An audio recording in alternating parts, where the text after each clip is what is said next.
سرخط خبرها. قیمت مو دوباره پر کشید. درگیر تیم ملی بین اشرف هشتم شد. در نقاط سطحی هوا اونقدر سرده که مردم با دستکش گوشیشون رو لمس میکنن. گوشی هم قهر کرده و گفته گرمی دستای تو رو میخوام، تو رو میخوام، تو رو میخوام، تو رو میخوام. سلام، به خبرگزاری ایران اینترپشمال خوش اومدید.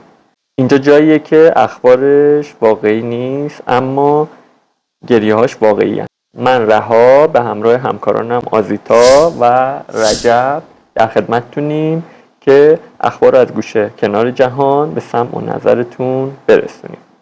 خب با خبر اول شروع کنیم. طبق گزارش‌ها قیمت مو دوباره پر کشید. کارشناسا میگن مرغا میخوان از همون بالا با ما بای بای کنن و مهاجرت کنن. طبق آخرین خبر به خاطر تورم شدید مغازه‌ها دیگه تخفیف نمیذارن. فقط جلوشون زدن ما بازیم. این خودش تخفیفه. طبق آخرین گزارش‌هایی که به دستمون رسیده قرار گوشی‌های جدیدی بیاد که باتریاشون یه هفته شارژ نگه میدارن. فقط معلوم نیست ما تا یه هفته دیگه زنده باشیم که این گوشی‌ها به دستمون برسه یا نه. در بخش حمل و نقل هم مترو امروز انقدر شلوغ بود که مردم به جای بلیت مترو بلیت کنسرت ایستاده تهیه کردن.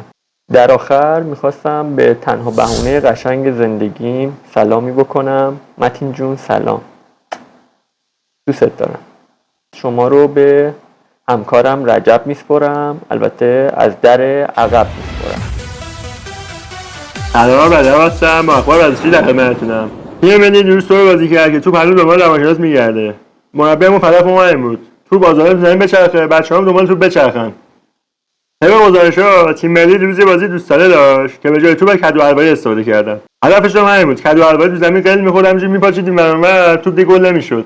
بچه‌ها گفتن ما کمتر گل می‌خوریم، آمارمون میره بالا.